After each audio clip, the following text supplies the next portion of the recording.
So I'm considering reducing the size of the modules for the remote control, mainly because the connectors that I have on each side has 17 pins for communication back to the main microcontroller, and that's just way too much. It takes up too much real estate on the perf board, which makes it a little more difficult for me to place my components or work out exactly what's the best place to put them.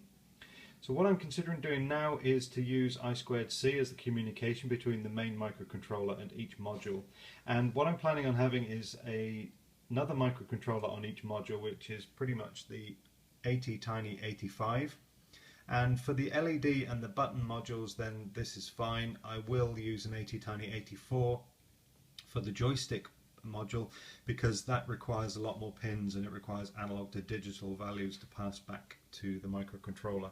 So the idea is that each module is going to have a separate microcontroller, and it's going to talk to the main microcontroller, the Arduino clone, via I2C.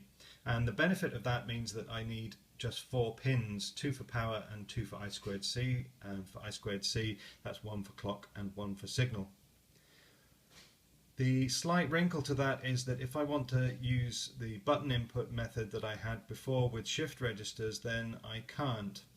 Reason being is that I have 6 pins here on the ATtiny84 that I can use, 2 of which are going to be used for I2C communication, and there's another one which is PB5, which is the reset pin, and that's used for programming the microcontroller.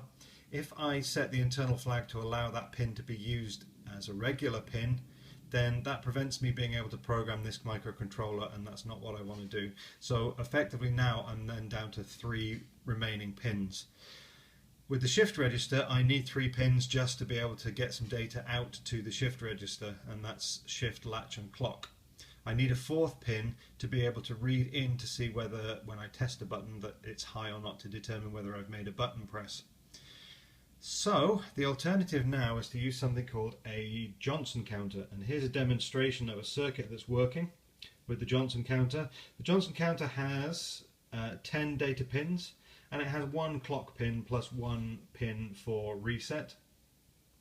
And every time there's a pulse on the clock pin, then the output pin is incremented by 1, so it goes from 0 through to 9. And then when it reaches 9, it goes back to 0 again. And what that does is that allows me to be able to test up to 10 different buttons to see whether they're high or not without needing to do latch or sending data. I can just send a clock pulse and then test the pin. And that makes it a heck of a lot easier for me to be able to use I2C. So what I will have now is the ATtiny85 will respond to I2C commands from the ATmega328 as the master, and then these will respond back as a slave, and when it receives a command to return a value, then this will go off and do the querying of the buttons, and it should be pretty quick to do this. So what I have now then is 2 pins for I2C, 2 pins for the actual Johnson counter itself, that's a reset and a clock. I need the reset line on the Johnson counter so that I can start from a known position. And then I'll have 1 extra pin for testing the status of the buttons.